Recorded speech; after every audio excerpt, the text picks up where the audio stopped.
सत्य समाचार, तटस्थ समाचार, समाज बदल्ने हाम्रो अभियान। नमस्कार, म हुँ पूजा प्रकाश। यहाँहरू हेर्दै हुनुहुन्छ टाइम समाचार। सुरु गरौँ आजको पहिलो खबर ट्रान्सपेरेन्सी इन्टरनेसनलबाट। नेपालले भ्रष्टाचार अवधारणा सूचाङ्क सीपीआईमा एकैपटक 7 स्थानको सुधार हासिल गरेको छ।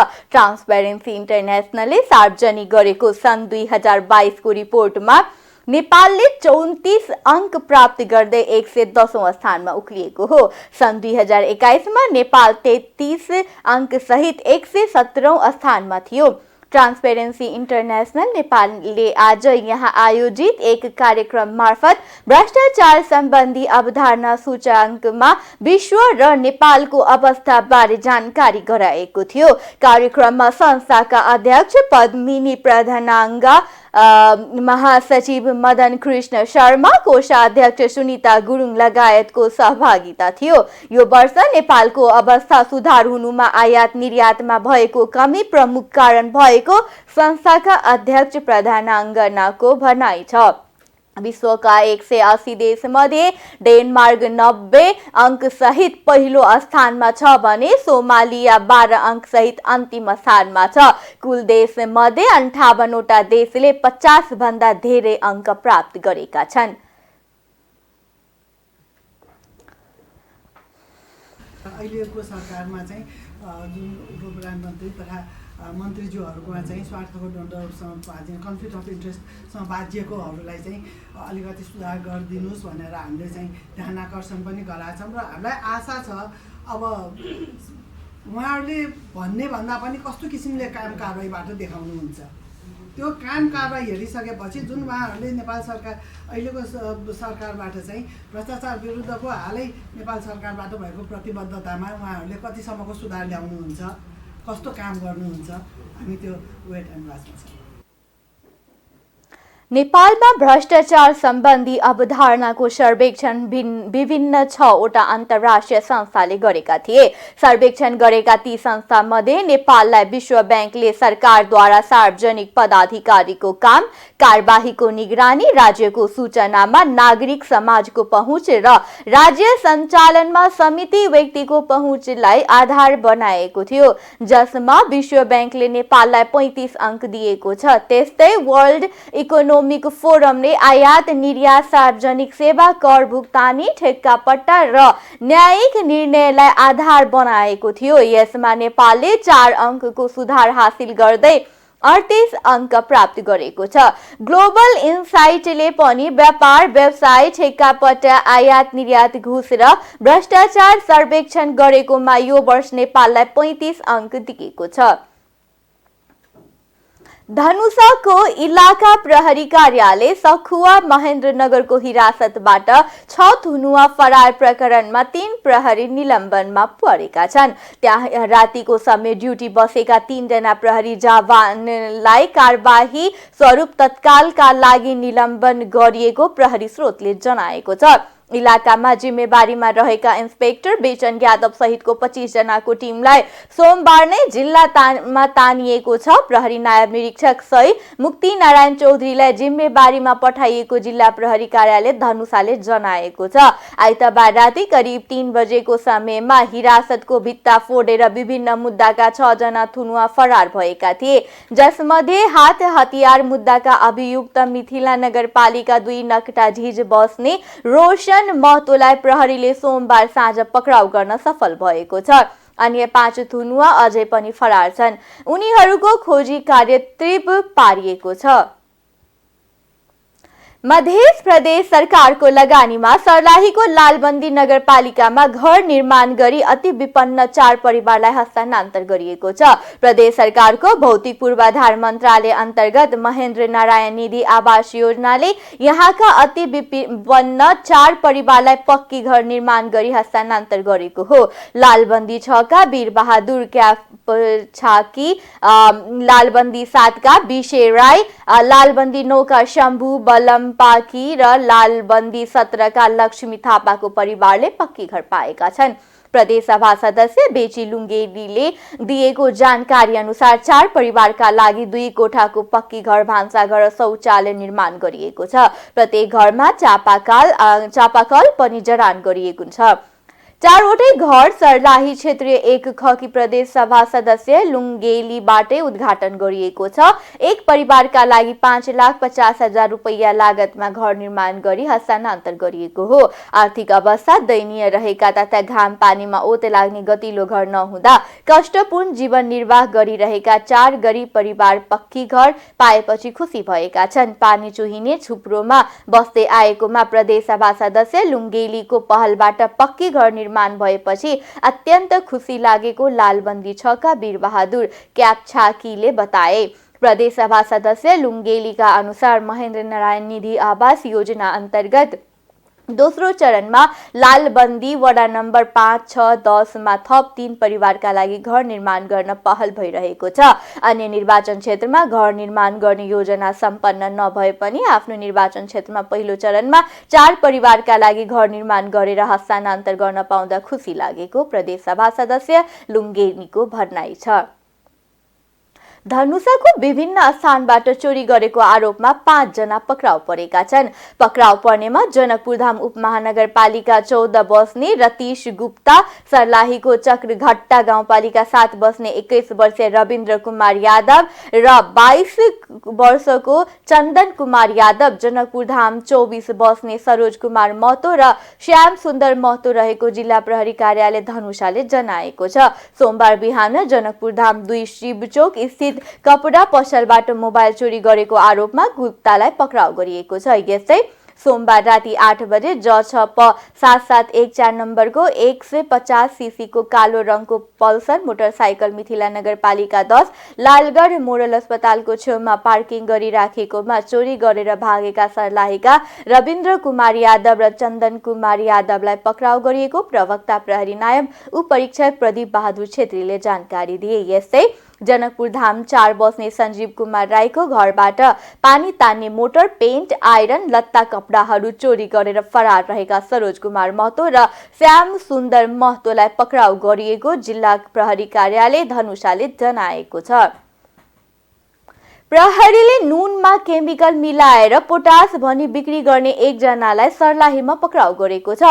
पक्राउ पर्नेमा जिल्लाको गोदैता नगरपालिका 7 बस्ने 55 वर्षीय मोहन दास रहेको जिल्ला प्रहरी कार्यालय सर्लाहीले जनाएको छ। दासले गोदैता 7 र 8 सञ्चालन गरेको महालक्ष्मी कृषि सहकारी संस्था लिमिटेड र दास बीज भण्डारीको पसलमा नुनमा बिरला अक्साइड सिमेन्ट कलर नामक केमिकल मिसावट गरी बोरामा प्याक गरी पोटास भनी बिक्री गरिरहेको सूचनाको आधारमा प्रहरी 100 बोरा नक्कली पोटास सहित उनलाई नियन्त्रणमा लिएको हो। प्रहरीलाई सूचना प्राप्त हुन साथ तत्काल टोली उक्त स्थानमा बोराहरू खोली हेर्दा पारस सर्वोत्तम खाद्यको बोराहरूमा नुन र बिरला अक्साइड सिमेन्ट कलर मिसावट गरी पारस सर्वोत्तम खाद्यको बोराहरूमा प्याक गरिएको अवस्थामा फेला परेको सर्लाहीका प्रहरी प्रवक्ता प्रहरी नायब उपरीक्षक विजय यादवले जानकारी दिए। प्रहरीले महालक्ष्मी कृषि सरकारी संस्था गोदैता 7 बाट पारस सर्वोत्तम खाद्य इन्डोरमा इन्डिया प्राली लेखिएको प्रति बोरा 50 किलो दर भएको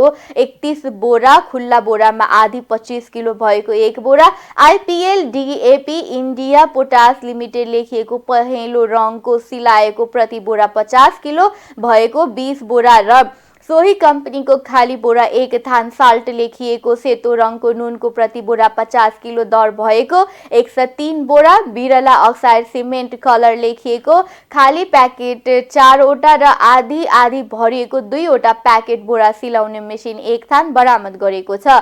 यस्तै दास बीज भण्डार गोदैता 8 बाट पारस सर्वोत्तम खाद्य इन्डोरमा इन्डिया प्राली लेखिएको प्रति बोरा 50 किलो दर भएको पहेँलो रङको सिलाएको 10 बोरा बरामद गरिएको जिल्ला प्रहरी कार्यालय सर्लाहीले जनाएको छ। प्रधानमन्त्री पुष्पकमल दाहालले सञ्चार माध्यमलाई राष्ट्रिय सेवामूलक उद्योग सरह मान्यता दिई संरक्षण र सम्वर्धन गर्ने सरकारको नीति रहेको बताउनु भएको छ। मंगलबार नेपाल टेलिभिजनको 38औं वार्षिकोत्सव समारोहलाई सम्बोधन गर्दै प्रधानमन्त्री दाहालले सञ्चार माध्यमको व्यावसायिक र संस्थागत विकासका लागि सञ्चार माध्यमलाई राष्ट्रिय सेवामूलक उद्योग सरह मान्यता दिई संरक्षण र सम्वर्धन गर्ने सरकारको नीति रहेको स्पष्ट पार्नु भएको हो। उहाँले सरकार विचार तथा अभिव्यक्ति स्वतन्त्रता, सूचनाको हक र प्रेस स्वतन्त्रताको ग्यारेन्टी गर्न प्रतिबद्ध रहेको बताउनुभयो। उहाँले आम सञ्चार माध्यममा सबै वर्ग, क्षेत्र, जाति, भाषा, समुदायको पहुँच बढाउने गरी समावेशी लोकतान्त्रिक सूचना तथा सञ्चार नीति जारी गरिने पनि उल्लेख गर्नुभयो। प्रधानमन्त्री दाहालले सरकार आम सञ्चार प्रशिक्षण प्रतिष्ठान स्थापना गर्न प्रतिबद्ध रहेको बताउनुभयो। उहाँले पत्रकार र सञ्चार माध्यमहरूको पेशागत र भौतिक सुरक्षाको प्रत्याभूति गरिने बताउनुभयो। त्यस्तै पत्रकारहरूको स्वास्थ्य तथा दुर्घटना बीमाको व्यवस्था गरिने पनि उहाँले उल्लेख गर्नुभयो। प्रधानमन्त्री दाहालले श्रमजीवी पत्रकारका लागि निर्मित कानूनहरूको प्रभावकारी कार्यान्वयन गरिने र सूचनाको हक प्रदान गर्ने कुरा राज्यको दायित्वको रूपमा स्थापित गरिने बताउनुभयो। उहाँले वर्तमान सरकार सामाजिक न्याय, सुशासन र समृद्धिको प्राथमिकता निर्धारण गरेर अगाडि बढेको उल्लेख गर्नुभयो। परामर्शदाता एवं आम जनसमुदायमा बधाईका साथै म हार्दिक शुभकामना व्यक्त गर्न चाहन्छु। 38 वर्ष अघि 2042 सालमा आजकै दिन स्थापित यस टेलिभिजनले आफ्नो प्रसारणका विभिन्न आरोह अवरोह पार गर्दै देशको सबैभन्दा अग्रणी टेलिभिजनको रूपमा स्थापित मात्रै भएको छैन, अपितु संघीय लोकतान्त्रिक गणतन्त्रको सौन्दर्यका रूपमा स्थापित बहुभाषिक, बहुसांस्कृतिक यथार्थ र चरित्रलाई समेत गहिरो गरी आत्मसात गरेको छ। सत्य, तथ्य, निष्पक्ष र आधिकारिक सूचना, समाचार र सामग्रीलाई नेपालभित्र बोलिने मातृभाषाका माध्यमद्वारा सूचनाको पहुँच आम जनतासम्म पुर्याउन टेलिभिजनले खेलेको भूमिका निकै नै महत्त्वपूर्ण छ र म यसको विशेष रूपले प्रशंसा गर्न चाहन्छु। सञ्चारकर्मीहरूको सिप तथा दक्षता अभिवृद्धि र अद्यावधिक गर्न एवं उच्चतम व्यावसायिक अभ्यासका लागि प्रेरित गर्न आम सञ्चार प्रशिक्षण प्रतिष्ठान स्थापना गर्न सरकार प्रतिबद्ध छ। तन्त्रको सुदृढीकरण, संविधानको रक्षा, अर्थतन्त्रको सुधार र जनसेवा सरकारको प्रमुख कार्यभार रहेको उल्लेख गर्दै प्रधानमन्त्री दाहालले सरकारको कार्यभारलाई व्यवस्थित रूपले सम्प्रेषण गर्न आग्रह गर्नुभयो।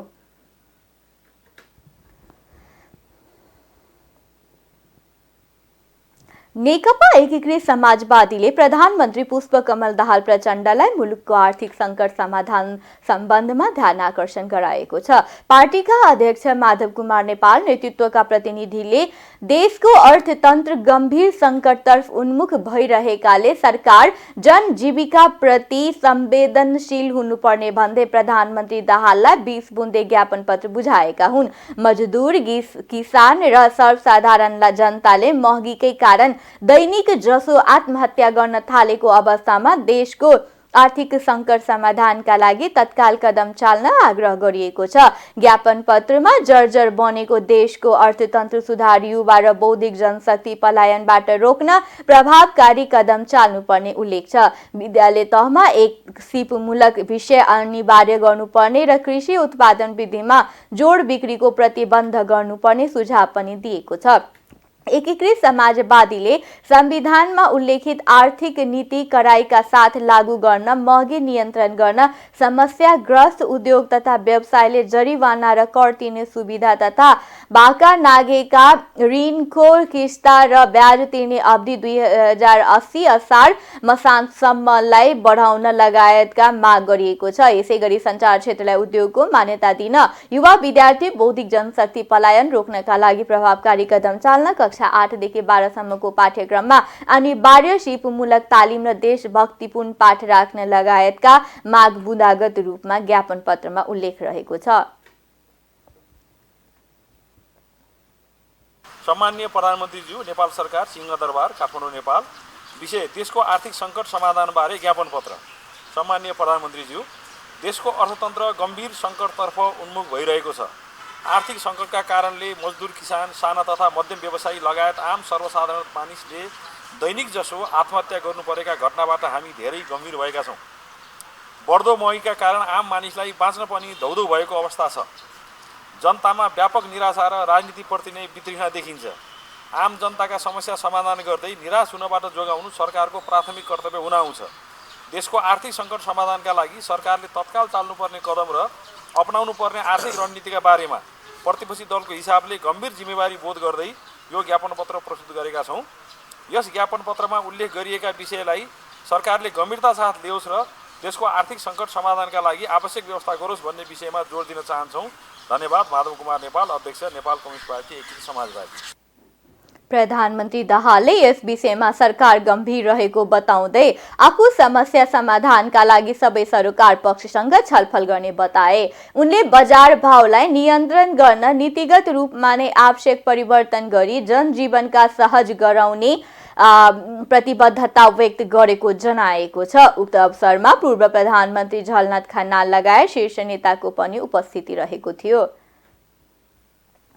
नेकपा माओवादीले रवि लामिछानेको नागरिकता मुद्दामा सर्वोच्च अदालतको फैसलाको पूर्ण पाठ नआएसम्म गृह मन्त्रीको टुङ्गो नलाग्ने बताएको छ। त्यतिन्जेलसम्मका लागि गृह मन्त्रालय माओवादीले आफैसँग राख्ने भएको हो। पार्टीका प्रवक्ता कृष्ण बहादुर महराले मंगलबार पार्टीको पदाधिकारी बैठकमा गृह मन्त्रालयबारे तत्काल निर्णय नभएको जानकारी गराउनुभयो। गृह मन्त्री को बन्छ भन्ने सञ्चारकर्मीले सोधेको प्रश्नको जवाफ दिँदै माओवादी केन्द्रका उपाध्यक्ष महराले फैसलाको पूर्ण पाठ नआएसम्म गृह मन्त्रालय माओवादीले नै राख्ने बताउनुभयो। उहाँले रवि लामिछानेको नागरिकता मुद्दामा सर्वोच्च अदालतको फैसलाको पूर्ण पाठ नआएसम्म गृह मन्त्रालय माओवादीले आफैसँग राख्ने बताउनुभयो।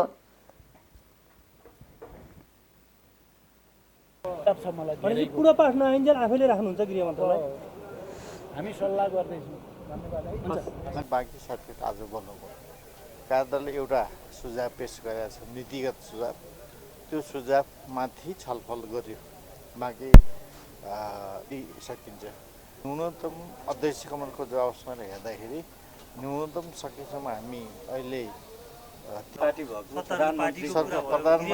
जस्तो गृह मन्त्रालयमा अदालतको पूर्ण पाठ नआउँदासम्म पूर्ण पाठको जे तपाईँले थाहा पाइसक्नुभयो, त्यसको निमित्त हाम्रो पार्टीले सकेसम्म राष्ट्रिय सहमति कायम गर्ने कोसिस गर्छ। एमाले सहितको राष्ट्रिय सहमति जान्छ।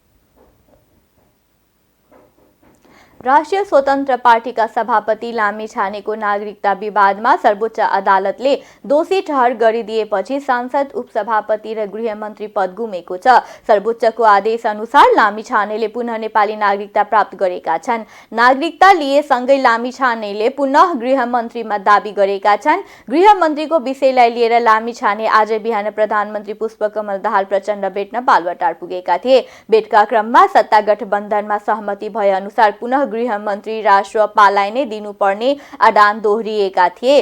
नपाए सरकारबाट बाहिरिने चेतावनी समेत दिएका थिए, तर प्रधानमन्त्री भने यस विषयमा सकारात्मक छैनन्।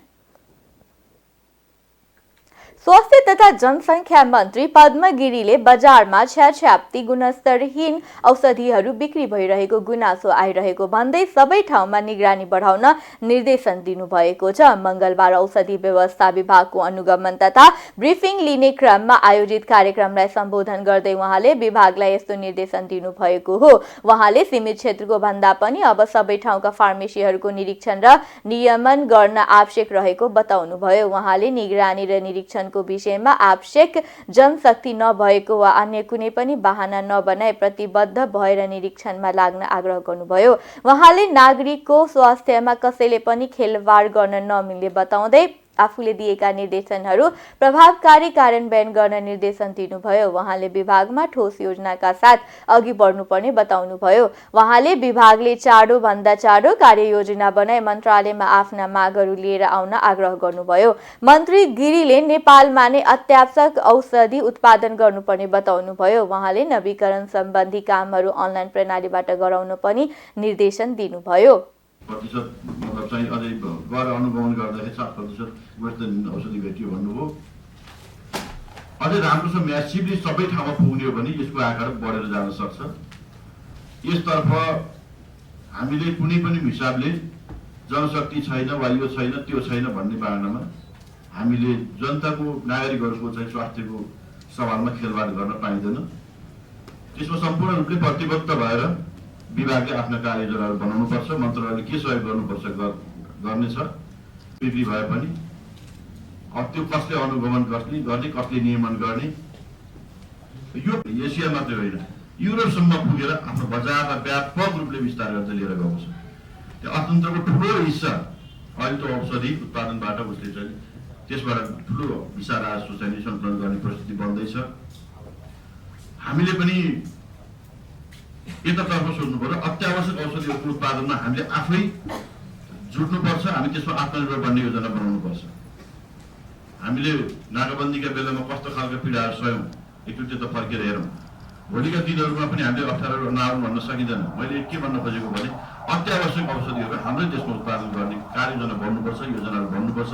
हाम्रा भएका इन्स्टिट्युसनहरूलाई स्ट्रेन्थनिङ गर्नुपर्छ। अब खुला बोर्डर त छँदैछ, तर मनपरी झोलामा औषधि बोकेर आउने, मनपरी ढङ्गले चाहिँ बिक्री वितरण हुने जनस्वास्थ्यमा यति ठुलो प्रतिकूल असरहरू पारेको छ।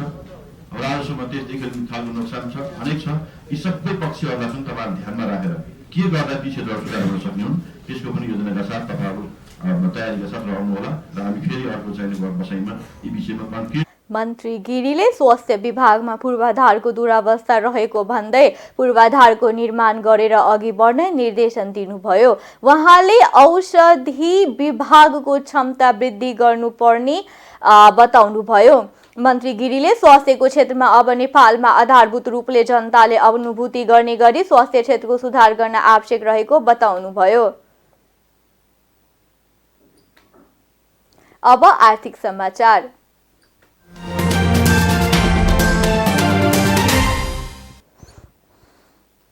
सरकारले चालू खर्च धान्न सक्ने गरी राजस्व समेत सङ्कलन गर्न नसकेको अवस्थाले निरन्तरता पाएको छ। आर्थिक वर्ष 2079 र 80 को 5 महिनामा सङ्घीय सरकारले सङ्कलन गरेको राजस्व भन्दा कर्मचारी पाल्न गरेको खर्च बढिरहेको नेपाल राष्ट्रिय ब्याङ्कले जारी गरेको तथ्याङ्कमा देखिएको हो।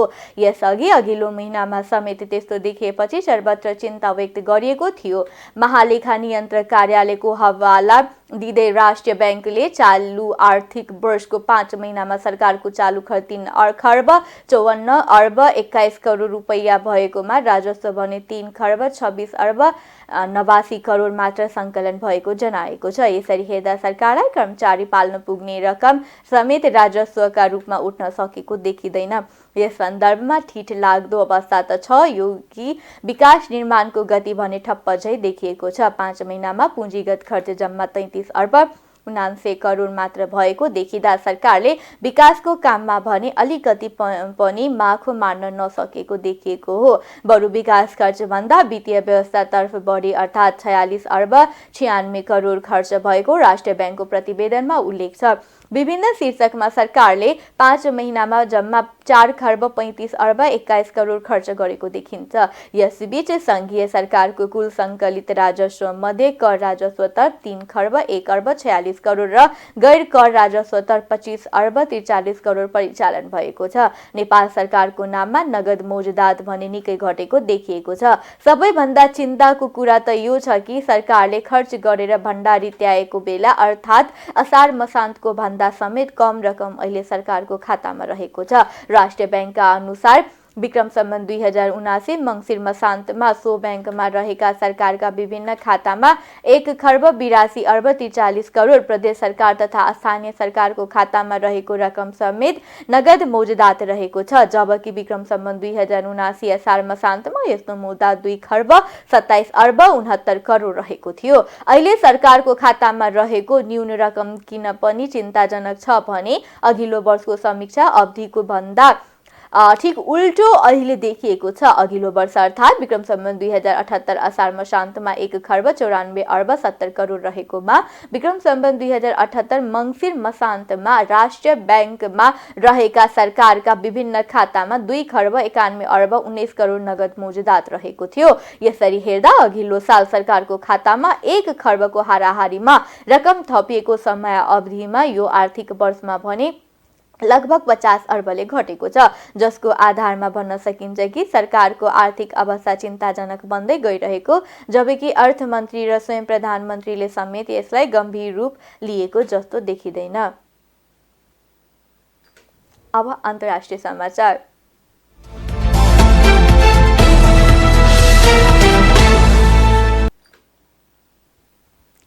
पाकिस्तानको पेशावर शहरमा एक मस्जिदमा बम विस्फोटमा परेर ज्यान गुमाउनेको संख्या 92 पुगेको छ। मस्जिद विस्फोटको भग्नावशेषबाट मंगलबार अझै शवहरू निकाल्ने क्रम चलिरहेको अन्तर्राष्ट्रिय सञ्चार माध्यमले जनाएका छन्। अहिले पेशावर लेडी रिडिङ अस्पतालमा 57 जना घाइतेको उपचार चलिरहेको छ।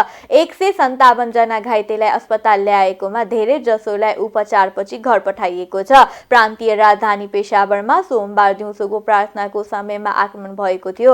अफगान सीमासँग जोडिएको क्षेत्रहरूमा आक्रमणहरू लगातार बढिरहेको छ। मंगलबार अस्पतालबाट एएफपीलाई 23 वर्षीय प्रहरी हवलदार वजाहत अलीले भन्नुभयो, म 7 घण्टासम्म मृत शरीरको सहितको भग्नावशेष मुनि फसेको थिएँ। मैले बाँच्नुको लागि सबै आशा गुमाएको थिएँ। शहरका प्रहरी प्रमुख मुहम्मद इजाज खानले ज्यान गुमाउनेमा धेरै जसो प्रहरी रहेका र जसमध्ये 400 जना मस्जिदको कम्पाउन्डमा प्रार्थनाका लागि भेला भएका बताउनु भएको छ। पाकिस्तानका विदेश मन्त्री बिलावल भुट्टो जरदारीले आक्रमणका निन्दा गर्दै आतंकवाद र यसका सहयोगीहरूलाई कडाइका साथ कारबाही गर्ने बताउनु भएको छ। अब खेल समाचार।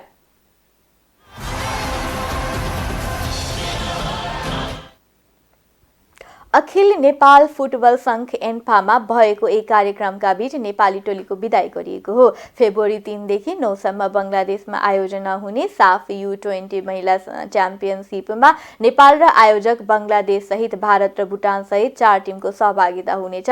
नेपालले पहिलो खेल घरेलु टोली बंगलादेश बीचसँग फेब्रुअरी 3 मा खेल्नेछन्। यस्तै नेपालले फेब्रुअरी 5 मा भुटानसँग र फेब्रुअरी 7 मा भारतसँग लिग खेल्नेछन्। सिंगल राउन्ड रोबिन लिगमा हुने च्याम्पियनशिपमा शीर्ष 2 मा रहने टिमले फेब्रुअरी 9 मा फाइनल खेल्नेछन्। याम बहादुर गुरुङ मुख्य प्रशिक्षक रहेको टोलीमा सिनियर राष्ट्रिय टिमका 3 खेलाडी दीपा शाही, प्रीति राई र अमिषा कार्की छन्। राई कप्तानको जिम्मेवारीमा पनि छिन्। सन् 2018 मा साफ U18 च्याम्पियनशिपको नामबाट सुरु भएको यस प्रतियोगिता विक्रमसम्म 2021 मा U19 फर्म्याटमा भएको थियो भने 2022 मा फेरि U18 को नाममा भएको थियो। पहिलो पटक यो प्रतियोगिता U20 फर्म्याटमा आयोजना हुन लागेको हो। पहिलो संस्करणमा उपविजेता बनेका नेपालले अहिलेसम्म उपाधि जित्न भने सकेको छैन। विक्रम सम्बन्ध 2021 र 2022 मा नेपाल तेस्रो भएको थियो।